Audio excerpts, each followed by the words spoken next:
আসসালামু আলাইকুম। আন্নিয়ংহাসিও রবন। কেমন আছেন সবাই?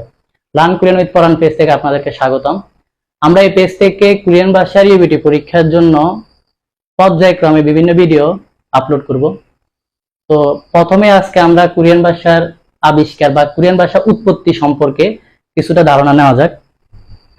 কোরিয়ান ভাষা আবিষ্কারের পূর্বে কোরিয়ানরা চীনা বর্ণমালা হানচা নামক বর্ণমালা দিয়ে কথা বলতো। এটা কি ছিল? এটা ছিল চীনা বর্ণমালা। কিন্তু এই বর্ণমালাটা কোরিয়ান যে সাধারণ নাগরিক আছে তাদের কাছে বোধগম্য বা বলতে পারাটা ছিল কষ্টসাধ্য। সেজন্য জোসন আমলের রাজা সেজং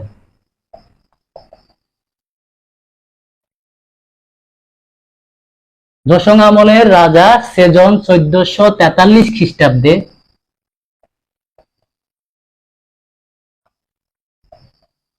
কোরিয়ান ভাষা বলতে পারা এবং লিখতে পারার জন্য সহজ উপায়ে একটা বর্ণমালা আবিষ্কার করেন। সেই বর্ণমালাটার নাম হলো হাঙ্গুল।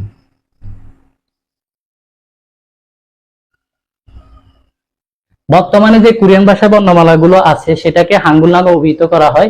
আর এই হাঙ্গুল রাজা সেজং আবিষ্কার করার পরে কোরিয়ান ভাষাটা কোরিয়ান যে সাধারণ নাগরিক আছে তাদের জন্য অনেকটাই সহজ এবং সহজবোধ্য হয়েছে। এবার আসি আমরা, যে কোনো ভাষাতেই তো বর্ণমালা থাকে। কোরিয়ান ভাষার যে বর্ণমালাগুলো আছে সেগুলোকে তো আমরা জানি হাঙ্গুল বলা হয়। কোরিয়ান ভাষা বর্ণমালাগুলোকে দুই ভাগে বিভক্ত করা হয়। একটা হলো স্বরবর্ণ, আরেকটা হলো ব্যঞ্জন বর্ণ। স্বরবর্ণ আবার দুই প্রকার, মৌলিক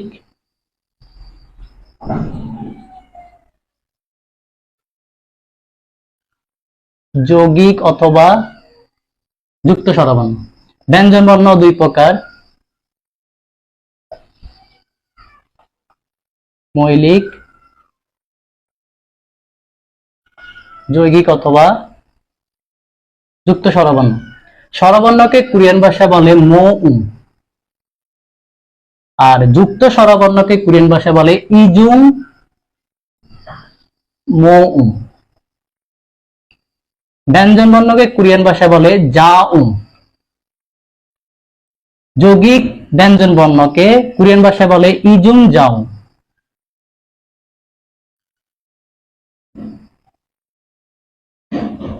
তো আমরা জানতে পেরেছি যে কোরিয়ান ভাষা আবিষ্কার করেছেন রাজা সেজং 1443 খ্রিস্টাব্দে। কোরিয়ান ভাষাটা একসময় হানসা নামক চীনা বর্ণমালা দিয়ে বলা হতো, কিন্তু কোরিয়ান সাধারণ নাগরিকদের কাছে সেটা সহজবোধ্য ছিল না, কষ্টসাধ্য ছিল। বিদায় রাজা সেজং 1443 খ্রিস্টাব্দে হাঙ্গুল বর্ণমালা আবিষ্কার করেন। সেখানে স্বরবর্ণ, মৌলিক স্বরবর্ণ এবং যৌগিক এবং যুক্ত স্বরবর্ণ নিয়ে গঠিত। ব্যঞ্জন বর্ণ বা জাউম মৌলিক যুক্ত বর্ণ এবং যৌগিক যুক্ত ব্যঞ্জন বর্ণ নিয়ে গঠন করা হয়েছে। ইনশাআল্লাহ আমরা পরবর্তী ভিডিওতে স্বরবর্ণ নিয়ে আলোচনা করব।